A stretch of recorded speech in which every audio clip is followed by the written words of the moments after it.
जय हिंद साथियों। दोस्तों आज के वीडियो में हम बात करने वाले हैं आरआरसी ग्रुप डी के अंदर आपके जो 4 फेज में एग्जामिनेशन हुए हैं उनके बारे में कि हर फेज के अंदर आपकी कितनी अटेंडेंस रही है, क्या एवरेज स्कोर बन रहा है, वहीं फाइनल कट ऑफ इसके अंदर क्या बनेगी साथियों, हर एक फेज के लिए बताऊंगा। और एक इसके अंदर आपका सबसे बड़ा कंफ्यूजन साथियों ये है कि भाई फेज फर्स्ट के अंदर तो पेपर के अंदर क्वेश्चन भी कम अटेम्प्ट कर रहे थे हर साथी, वही साथियों उसके अंदर अटेंडेंस भी कम थी, तो भाई यहाँ की तो कट ऑफ है वो ऑटोमेटिकली डाउन चली जाएगी यहाँ तो। और हमने तो अच्छे खासे फेज 3 के अंदर और फेज 2 के अंदर हमने तो अच्छे खासे क्वेश्चन अटेम्प्ट किए, तो हमारा तो सिलेक्शन श्योर है। तो भाई अब फिर ये डर रहे हैं कि हमने तो कम ही अटेम्प्ट किए थे क्योंकि हमारी तो अटेंडेंस भी यहाँ पर कम थी, लेकिन हमने तो सबसे पहले पेपर दिया था, पैटर्न का भी नहीं पता था। अब मैं आपको ये कंफ्यूजन में आपका दूर कर दूंगा कि जिसने फेज 2 में एग्जामिनेशन दिया है वो कहीं मायने नहीं रखती कि फेज 3 वाले ने कितने क्वेश्चन अटेम्प्ट किए। इस बार फेज वाइज आपकी कट ऑफ रहने वाली है दोस्तों। जैसे कि मुंबई की फेज फर्स्ट के अंदर थी और मान लीजिए कि आपकी दिल्ली की अगर फेज 3 के अंदर थी ना, तो इसके अंदर दिल्ली और मुंबई वालों का क्वेश्चन का अटेम्प्ट कहीं मायने नहीं रखता साथियों। एक चीज आपको पहले ही कंफर्म कर दूं। अब बहुत सारे सोच रहे हैं कि यार हमारे टाइम तो यहां पर 50% के आसपास अटेंडेंस हो गई थी फेज थर्ड के अंदर, तो फिर तो हमें तो लॉस होगा। आपको भी कोई लॉस नहीं होने वाला है साथियों। इसके अंदर मैं आपको पूरी जानकारी दे दूंगा इस वीडियो के अंदर। आप चैनल को सब्सक्राइब कर लेना। टेलीग्राम पर मैं हर एक आपको अपडेट दे रहा हूं, वो मैंने डिस्क्रिप्शन बॉक्स में उसका लिंक दिया हुआ है साथियों, वो ज्वाइन जरूर कर लेना। देखिए साथियों, यहां पर हम अगर सबसे पहले चर्चा करें आपके फेज फर्स्ट की, तो उसके अंदर आप एक चीज देखिए कि यहां पर अटेंडेंस तो ऑब्वियसली कम रह रही थी, ये तो आप कंफर्म समझिए कि यहां पर अटेंडेंस जो आपकी थी वो 35 से लेकर 40% के आसपास ही आपकी अटेंडेंस थी साथियों। लेकिन अब आप यहां पर एवरेज अटेम्प्ट क्वेश्चन देखें तो 57 से लेकर 61 क्वेश्चन अटेम्प्ट कर रहा था हर कैंडिडेट एवरेज। अब आप ये सोचकर निराश ना हो, फेज थर्ड वाले सोचेंगे कि हमने 68 और इन्होंने 61। अब बहुत सारे इस कंफ्यूजन में है कि तो पहले एग्जाम होता है उसे तो नॉर्मलाइजेशन में अक्सर ज्यादा फायदा होता है। ये आप भले पिछली एग्जामिनेशन में उठाकर देख लेना कि जिनका पहले एग्जामिनेशन था ना उन्हें ज्यादा फायदा होगा, लेकिन इस बार तो ऐसा कोई रूल नहीं है क्योंकि साथियों जिनका फेज फर्स्ट के अंदर एग्जामिनेशन था इनकी कट ऑफ कहीं मायने नहीं रखेगी फेज थर्ड के अंदर या 2 के अंदर या 4 के अंदर या 5 के अंदर, कहीं पर भी वो चीजें मायने नहीं रखेंगी साथियों, क्योंकि इस बार फेज वाइज आपकी कट ऑफ बनेगी। 21 परसेंटाइल आपका इस बार होने वाला है साथियों। अगर हम बात करें यहां पर अगर एवरेज 61 अटेम्प्ट कर रहा था हर साथी, तो यहां की कट ऑफ कितनी बनेगी साथियों। अगर हम फेज 2 के अंदर चले ना साथियों, तो यहां पर 40 से लेकर 45% आपकी थोड़ी सी अटेंडेंस बढ़ गई थी। अब बढ़ने का कारण ये है साथियों कि यहां पर ये तो लगभग सभी को पता, अगर साथियों इस वीडियो को कंप्लीट आप देख लोगे ना तो आपको इसके अंदर हर एक आपको ये कंफर्म हो जाएगा कि हमारी कट ऑफ निश्चित रूप से इतनी रहेगी। फर्स्ट, सेकंड और थर्ड और फोर्थ फेज के लिए अलग अलग आपको कट ऑफ बताऊंगा इस वीडियो के अंदर। चैनल को सब्सक्राइब जरूर करना है। यहां पर आपकी लगभग 45% के आसपास है वो आपकी अटेंडेंस बढ़ने लगी थी, लेकिन यहां पर जो आपके अटेम्प्ट क्वेश्चन थे ना वो 59 से लेकर आपके 62 के आसपास थे। फेज 4 के अंदर आपके इतने क्वेश्चन अटेम्प्ट कर रहा था, लेकिन आप यहां पर ये जो बढ़ी है ना ये अटेंडेंस, ये इसलिए बढ़ी है क्योंकि पहले इसके अंदर जो अटेंडेंस थी ना ये कम थी, इस वजह से हर कोई ये सोचने लग गया साथियों कि हमारा इसके अंदर है कि वो नंबर है कंफर्म है। अब अगर हम आगे चर्चा करें फेज थर्ड के अंदर, तो यहां पर 45 से लेकर 49% के आसपास अटेंडेंस रही है, वहीं क्वेश्चन अटेम्प्ट का आंकड़ा यहां पर बढ़ गया है। तो आपको निराश नहीं होना इस चीज के अंदर कि यहां पर अटेम्प्ट क्वेश्चन का आंकड़ा बढ़ गया है तो इसके अंदर हमारा सिलेक्शन होगा या नहीं होगा साथियों, कंफर्म होगा। अटेंडेंस है ना वो कहीं पर भी इसमें मायने नहीं रखेगी, आपका इसके अंदर 21 परसेंटाइल होने वाला है साथियों, जो कि मैं आपको यहां पर आपको हर एक फेज के लिए भी बता दूंगा साथियों। हर एक फेज के लिए मैं आपको यहां पर जानकारी साथियों दे दूंगा।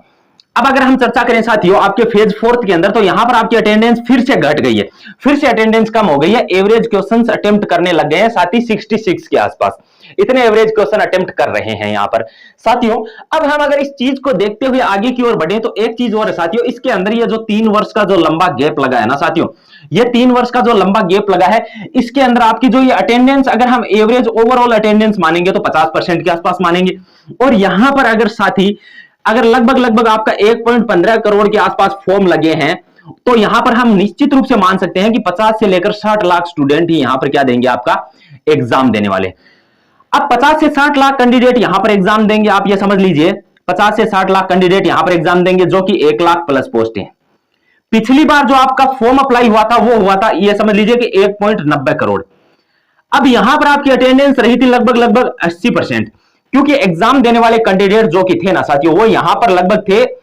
120 लाख के आसपास। 1,20,00,000 के आसपास। अब आप पहले तो ये गैप देखिए, यहां पर आपकी जो पोस्टें थी वो 60,000 प्लस थी, यहां पर 1,00,000 प्लस है। यहां पर आपकी अटेंडेंस थी वो अमूमन 70 के आसपास रही थी, हर एक जोन की 70 से लेकर आपके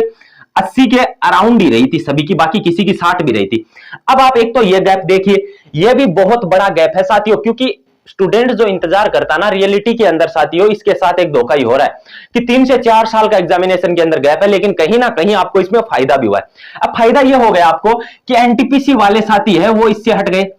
ग्रुप डी वाले जो भी कैंडिडेट थे उन सभी की ज्वाइनिंग हो गई, बाकी बीच के अंदर लगभग 1,00,000 पोस्टों पे आपकी और वैकेंसी हो गई है साथियों, उसमें आपके जो कैंडिडेट है वो सिलेक्ट हो गए। तो इसके अंदर भी आपका कट ऑफ है, यह भी एक बहुत बड़ा रीजन रहेगा डाउन आने के पीछे।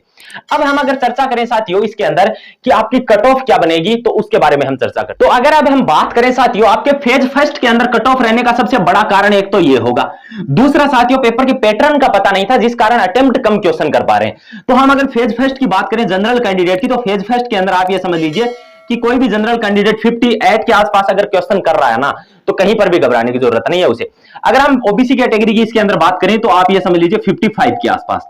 अगर इसके अंदर ईडब्ल्यूएस कैटेगरी की मैं बात करूं तो आपका 53, एससी और एसटी कैटेगरी की बात करूं ना साथियों तो 50, 48 से लेकर, और आपको तो केवल साथियों एक्स सर्विसमैन और जो भी फिजिकल हैंडीकैप है उनके लिए, तो मैं फिजिकल हैंडीकैप के लिए तो इसके अंदर आंकड़ा आप अमूमन यही समझ लीजिए कि 40 के आसपास, 40 से भी आंकड़ा है वो कम रह सकता है एक्स सर्विसमैन और पीएच का। अगर बात करें हम फेज सेकंड के लिए, तो फेज सेकंड के अंदर आप ये समझ लीजिए कि इसके अंदर जो आपकी अटेंडेंस तो बढ़ी है, लेकिन साथियों ये अटेंडेंस है ये बढ़ी है, ये कहीं पर भी मायने नहीं रखेंगी इसके अंदर, आप ये चीज कंफर्म समझ लीजिएगा साथियों, क्योंकि इसके अंदर आपका एवरेज जो अटेम्प्ट क्वेश्चन है ना वो अमूमन इससे 1+ या 2 ही रहा, लेकिन फेज आपका जो सेकंड है इसके अंदर साथियों आपकी अटेंडेंस बढ़ी है ना, तो इसके अंदर फेज सेकंड वालों को कि फेज फर्स्ट में तो अटेंडेंस कम रही थी, सेकंड में ज्यादा हो गई तो हमें तो लॉस हो जाएगा, नहीं, आपकी जो कट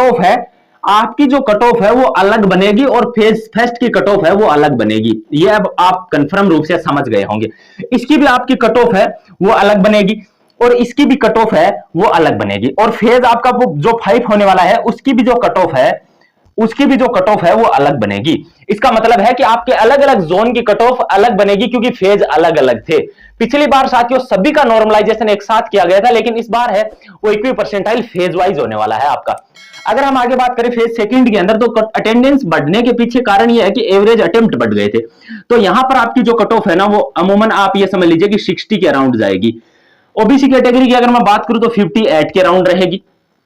ईडब्ल्यूएस कैटेगरी की अगर मैं बात करूं तो 55 के अराउंड रहेगी, एससी और एसटी कैटेगरी की अगर मैं बात करूं साथियों तो 49 से 51, और इनका तो आंकड़ा सेम टू सेम रहने वाला है साथियों। फेज थर्ड की बात करूं तो आप यहां पर कट ऑफ थोड़ा सा उछाल मार सकती है साथियों, फेज थर्ड के अंदर कट ऑफ है वो थोड़ा सा अच्छा उछाल मार सकती है, जिसके अंदर आपका आंकड़ा है ये 63 के आसपास भी जा सकता है। अगर इसके अंदर हम बात करें साथियों तो ये आंकड़ा है ये 60 के आसपास जा सकता है, ये आपका आंकड़ा है ये 58, और साथियों इनका तो +2 होने वाला ही है, इसके अंदर तो निश्चित रूप से ही होने वाला है साथियों आपका। अगर चैनल को सब्सक्राइब नहीं किया तो सब्सक्राइब जरूर कर ले साथियों, आपके आंसर की कब रिलीज करी जा रही है इसके बारे में भी मैं आपको बता दूंगा। अगर हम फेज फोर्थ के बारे में बात करें तो इसके अंदर आंकड़ा है वो यही रहने वाला है, यहां पर आप अगर 60 अटेम्प्ट कर रहे हैं, यहां पर 58, यहां पर 55, और साथियों यहां पर 49 से 51, वहीं यहां पर तो लगभग सेम ही रहने वाला है।